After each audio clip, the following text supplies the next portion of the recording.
안녕하세요, 김원준입니다. 오늘은 뭐든 다 상담하는 시간입니다. 시작하겠습니다.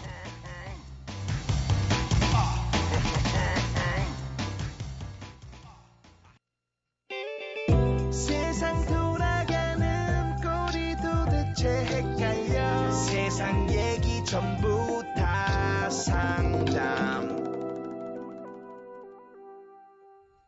네, 방송국의 반바지와 슬리퍼를 신고 마실 나오듯이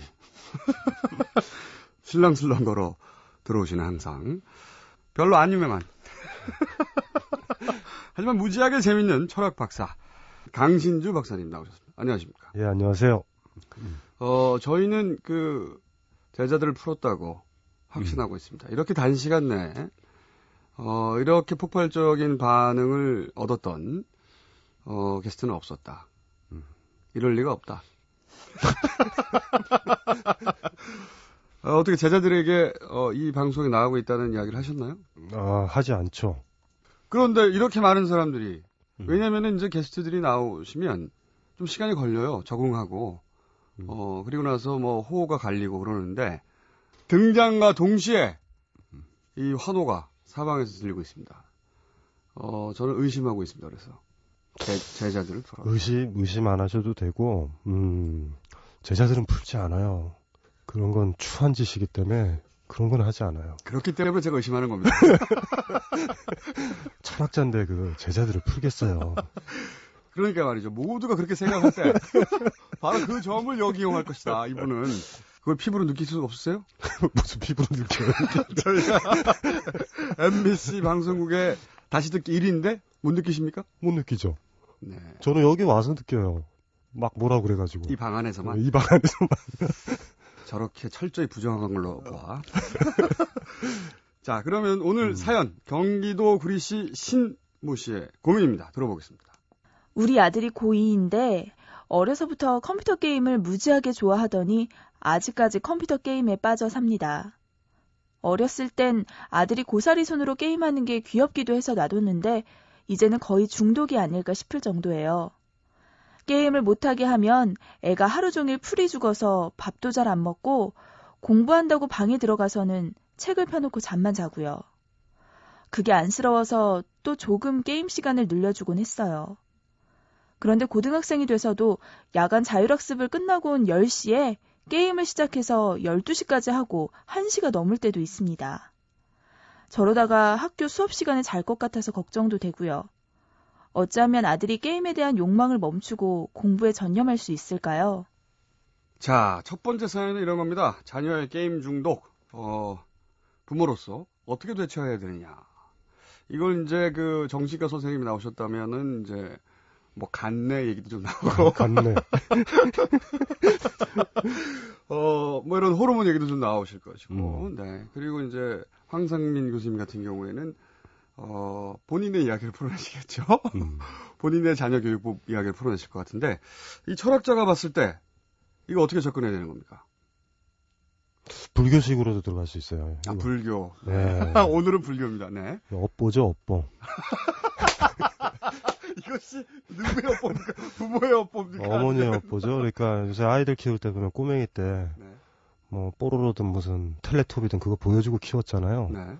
근데 이제 애가 모니터에서 제일 행복했던 아이인데 나중에 모니터 좀 보겠다고 그러는데 그거 지금 그건 문제가 되는 거죠. 그러니까 이게 잘 놀아줬고 잘 만져줬고 이랬다라 그런 문제가 없는데 가장 편안한 상대가 모니터가 된 거야 아이들이. 그래서 지금 뭐 주변에 아이들 보면 한 이제 중고등학교 되는 아이들이 아마 비디오나 그런 거 유아 TV 그거 테이프 첩 듣던 세대거든요. 네. 그거부터 처절하게 반성하셔야 돼요.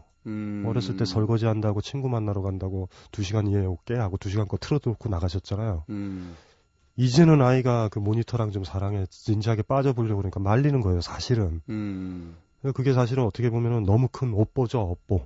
긴 시간이죠. 그래서 거기서부터 철저하게 좀 반성을 해봐야 된다. 그래서 엄마는 굉장히 현명한데 아이가 망가지고 있는 게 아니라 아이는 여전히 모니터를 보고 있는데 예전에는 교육 모니터였는데 지금 게임이다라는 차이밖에 사실은 없다고 보셔야 돼요. 그러니까 이제 거기서부터 어머님이 좀 고민을 하고 접근을 해 들어가야 된다. 그러니까 이거는 아이를 잡을 문제도 아니고 뭣도 아니죠. 그리고 모니터보다 더 사랑받고 더 행복하다라는 걸 인간이 줘야 되는데 지금 어머님은 주실 용의가 있는지 아니면 애가 신경을 안 써도 예전처럼 여전히 공부만 하는 아이 그런 아이를 원하고 계신지 이걸 갈등을 하시고 시간을 많이 내셔야 돼요 아이한테. 그렇군요. 예. 저 뭐 공감 가는데 근데 이제 이런 문제도 있는 것 같아요. 이미 이야기를 예를 들어서 아이가 3살인 자녀를 둔 분들은 이야기하고 와닿고 난 그러지 말아야지 할 텐데 이 경우에는 이미 고등학교 2학년이 돼버렸어요 사실은. 예. 이미 10년 이상 비디오와 익숙한 채 비디오가 나의 가장 친한 친구가 된 채 커버렸단 말이죠. 그래서 중독이 되는데 저도 그런 생각도 합니다.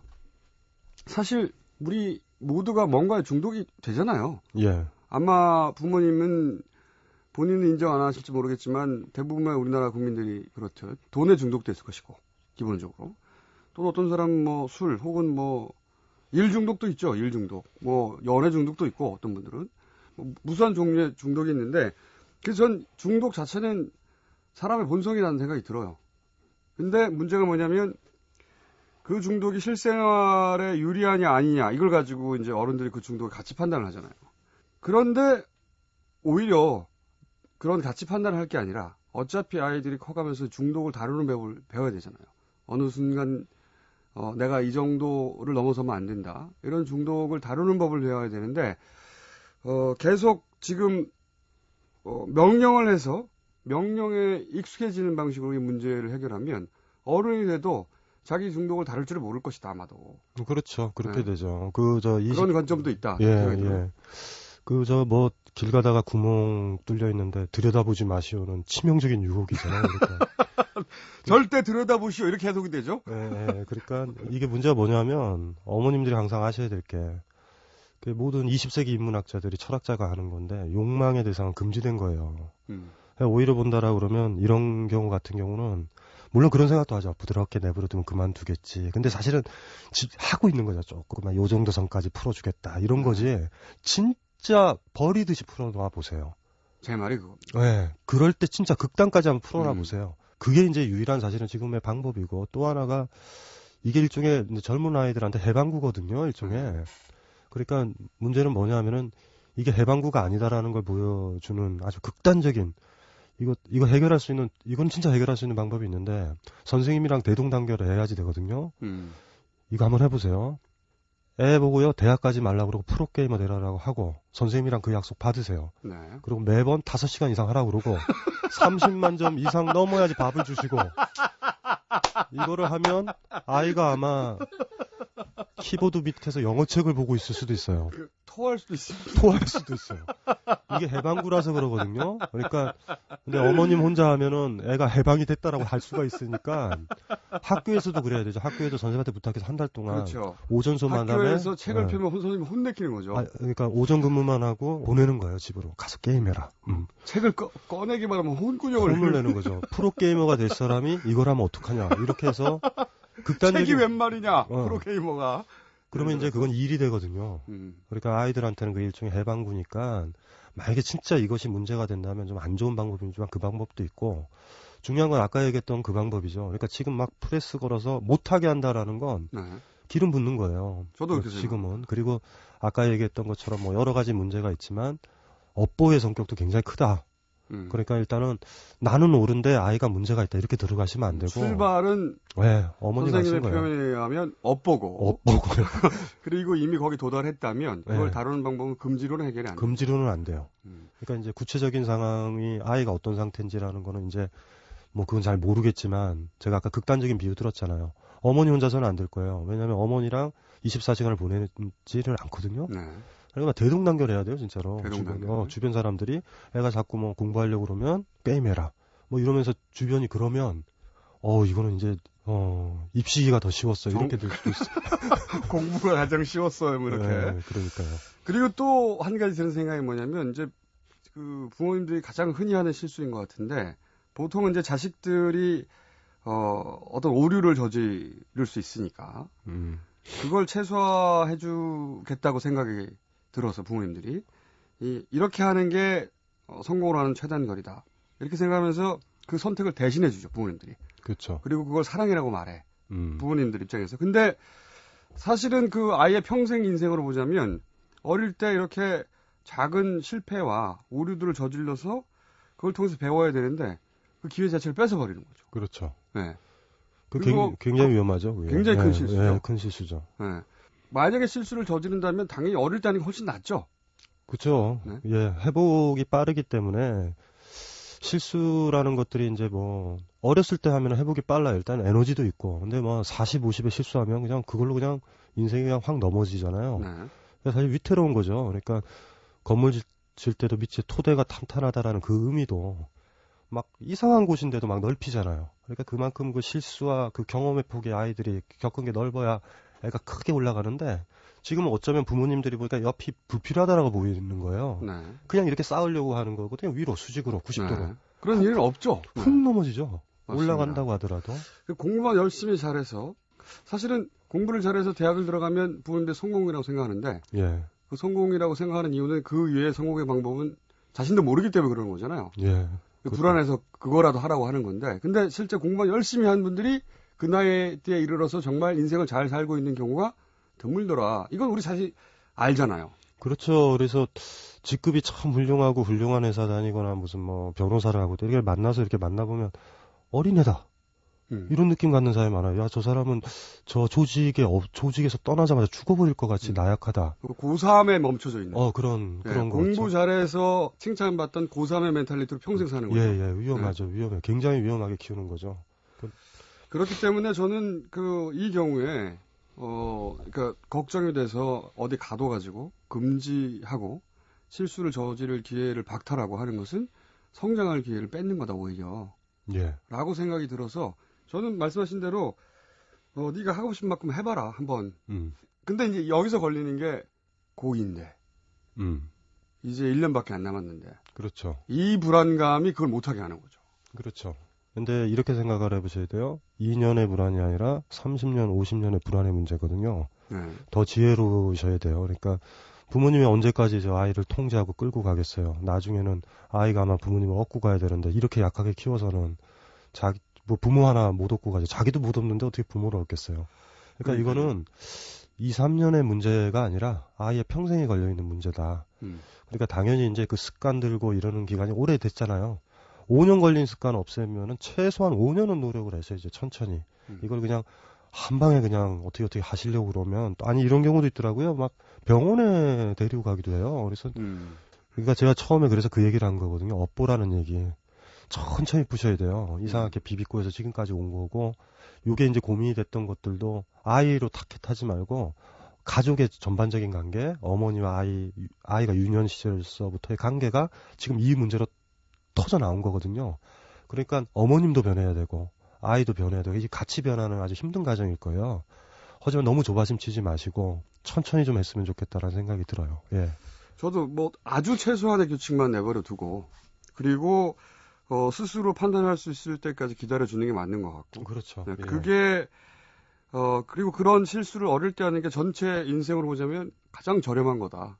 그렇죠. 네, 비용을 따져도. 그건 뭐 확실한 거죠. 그러니까 지금은 어쨌든 몸으로 더 많이 배워야 될 때다라는 건 확실해요. 그러니까 몸으로 배우는 걸 부모가 대신해주면 나중에 지 한 몸으로 살아나갈 때 너무나 취약하고 피부도 여들여들해서 상처받고 이런 어른이 되거든요. 그러니까 어머님은 이렇게 편하게 생각하셔도 되죠. 이제 아이가 어쨌든 간에 지금 하나의 문제에 봉착한 거고 어머님이 이거를 지혜롭게 아이가 뚫도록 도와주고 금지 부분이 아니라 어쨌든 간에 그렇게 아이가 겪어내도록 처절하게 겪어내도 되죠. 내가 중독에 빠졌다. 언젠가 이러거든요.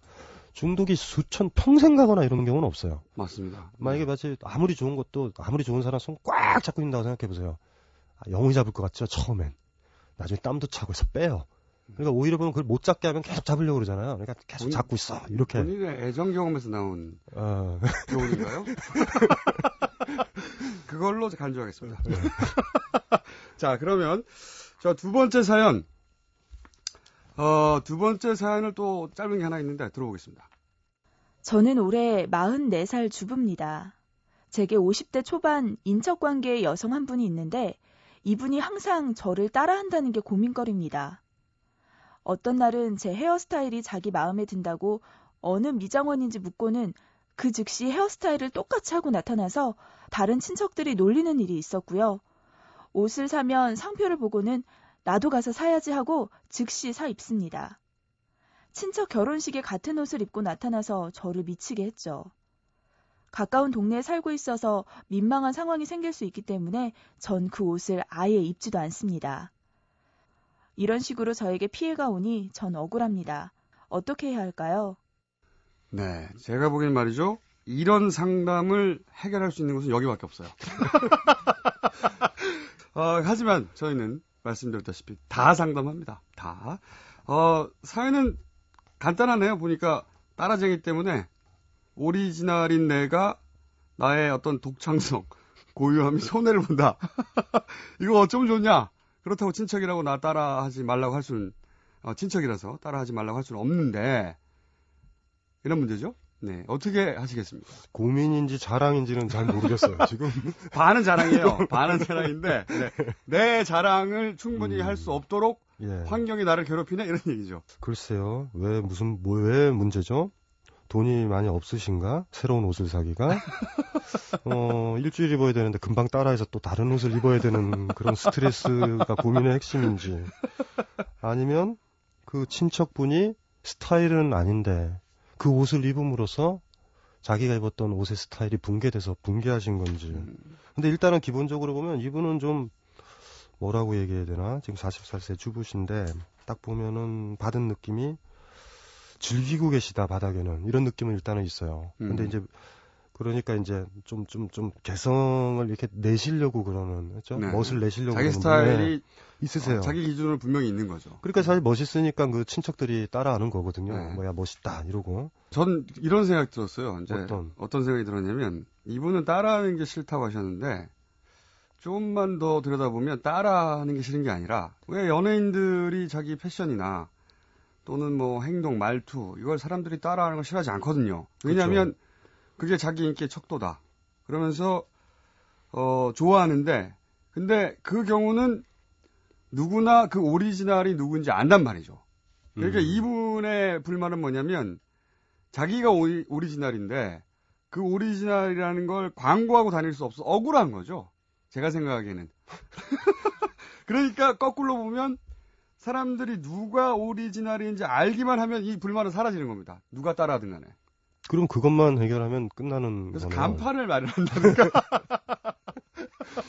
목에 이렇게 걸고 다니신다든가 아니면 인터넷에 제가 보기에는 이번 주 패션은 이걸로 하겠다라고 이렇게 고지를 해가지고 예. 누가 먼저 입었어 할 때 항상 입증 자료로 제시한다든가. 예. 그러니까 이분한테 필요한 것은 자랑이에요. 제가 보기에는 마음 놓고 자랑하고 남들이 따라해도 오리지널은 본인이었다는 것을 입증할 수 있다면 고민 해결되지 않겠는가.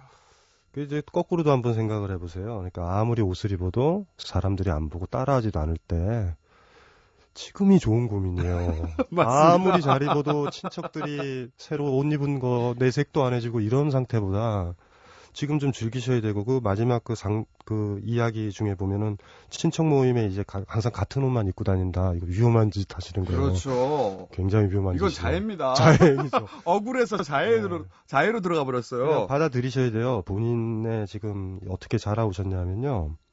남의 눈에 띄는 걸 즐기시는 분이에요. 네.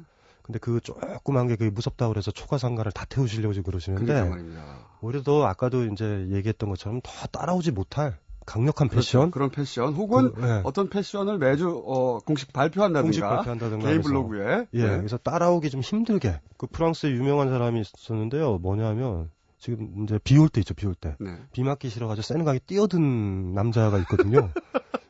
비슷한 겁니다. 비슷한 거예요. 그러니까 들어가시면 안 되고 하던 대로 하시고요. 아까도 얘기했지만 일단은 자기 자신이 어떤 사람인지는 알아야 되는데 굉장히 민감한 거예요. 사실 따라하든 뭐하든 이런 거 신경 안 쓰는 분이 아니라 누군가가 나를 봐야 된다. 이 의식이 굉장히 강하게 성장하셨던 분이라서 그게 자의식의 한 부분이실 거예요. 네. 그러니까 그것까지 부정해가면서 이걸 너 지나치게 지금 반응하시는 거예요. 그러면 너무 우울해지는 거죠. 우울해지시죠. 그래서 고민이 생긴 겁니다. 예, 저는 말씀하신 대로 누구도 따라할 수 없는 패션을 하시거나 혹은 그 패션을 매주 공식 발표하시거나 주변인들에게 또는 이런 방법도 괜찮을 것 같아요. 사람들이 잘 모르는 것 같으면 기술이 들어가는 거죠. 아주 조용하고 겸손하게. 아, 저 패션은 이런저런 이유로 제가 한 건데 저분한테 참 잘 어울리네요. 칭찬인 것처럼. 뭐 그런 방법도 있고요. 네. 지금 뭐 문제는 없고요. 인간은 다 누구나 사랑받으려고 하니까, 그리고 자기 자신이 사는데 누구와 비슷하다는 건 기분 나쁜 일이거든요. 나는 난데.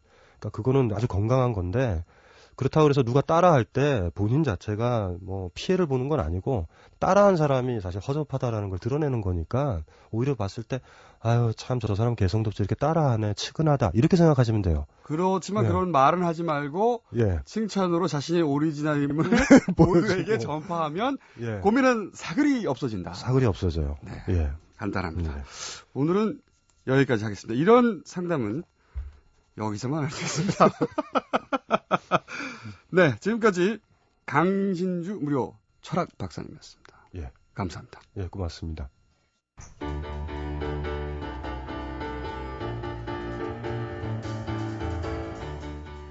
자식의 삶에서 실수를 제거하겠다는 부모의 시도는 아이가 그런 실수를 통해서 스스로 배울 삶, 그 자체를 박탈하는 거죠. 그건 폭력입니다. 김호준이었습니다. 다음 주 월요일 저녁 9시 35분에 다시 뵙겠습니다.